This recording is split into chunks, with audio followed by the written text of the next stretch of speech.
नमस्कार मित्रांनो, माझ्या यूट्यूब चॅनलमध्ये तुम्हा सर्वांचे पुन्हा एकदा मनापासून सहर्ष स्वागत। आत्ताच्या घडीची सर्वात मोठी बातमी समोर येते। मारहाण झाली तरी आम्ही मागे हटणार नाही, मुंबई जाण्यासाठी मराठे मुंग्यासारखे बाहेर पडतील, जरांगेंचा इशारा उद्या सांगणार मास्टर प्लॅन। काय हे बातमी सविस्तर जाणून घेण्या अगोदर चॅनल सबस्क्राईब करा, बेल आयकॉन प्रेस करा, जेणेकरून असे नवनवीन व्हिडिओ राजकीय घडामोडी सर्वप्रथम तुम्हाला या चॅनलवर बघायला मिळतील। आम्हाला मुंबईत मारहाण झाली, गोळ्या घातल्या तरी आम्ही आरक्षण घेतल्याशिवाय मुंबई सोडणार नाही, असा निवारणीचा इशारा मराठा आंदोलक मनोज जरांगे पाटील यांनी बुधवारी राज्य सरकारला दिला। मुंबईतील आंदोलकांच्या मार्गाची माहिती आम्ही गुरुवारी जाहीर करू। सरकार 20 तारखेच्या आत आरक्षण देणार असेल तर आम्हाला मुंबईला जाण्याची काही हौस नाही, असे ते यावेळी म्हणाले। मनोज जरांगे पाटील यांनी बुधवारी येथील एका रुग्णालयात पत्रकारांशी संवाद साधला।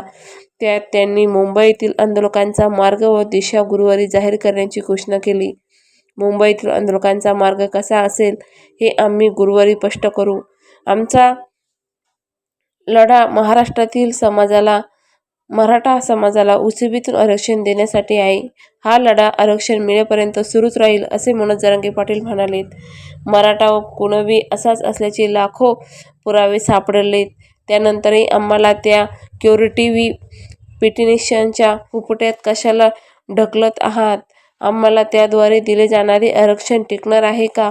आम्ही ते नाकारले नाही, आम्हाला सर्व मान्य आहे। असे सरकारने ते टिकेल की नाही हे स्पष्ट करावे। ते टिकणार असेल तर आम्हाला मान्य आहे, अन्यथा नाही, असे मनोज जरांगे यावेळी सरकारला ठणकावत म्हणाले। मुंबईतील आंदोलकांचे मराठे मुंग्यासारखे बाहेर पडतील, त्यामुळे कुणालाही घरी बसू नका। आपण बसून राहिलो तर आपल्या मुलांचे हाल होतील, त्यामुळे मुंबईकडे चला हा माझा नारा आहे, असे जरांगे म्हणाले।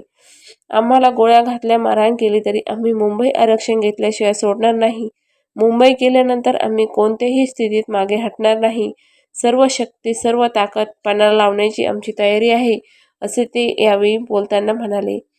सरकार 20 जानेवारीपर्यंत आरक्षण देण्याची भाषा करत आहे, त्यांनी तोपर्यंत दिले तर आम्हालाही मुंबई जाण्याची फार हौस आली नाही, असे मनोज जरांगे पाटील यांनी यावेळी स्पष्ट केले। मराठा समाजाला ओसीबीतून आरक्षण मिळाले अशी भूमिका आहे। राधाकृष्ण विखे पाटलांसारख्या नेत्यांनी आमच्याविषयी बोलू नये, दरसोड मी नाही तर त्यांनी केली। त्यांनी जिल्हा अधिकाऱ्यांची बैठक घेतली का हे त्यांना विचारा, मला विचारू नका, असे जरांगे यावेळी विखे पाटलांवर निशाणा साधताना म्हणाले। मित्रांनो, तुम्हाला काय वाटते? तुमचं उत्तर कमेंट बॉक्समध्ये नक्की व्यक्त करा।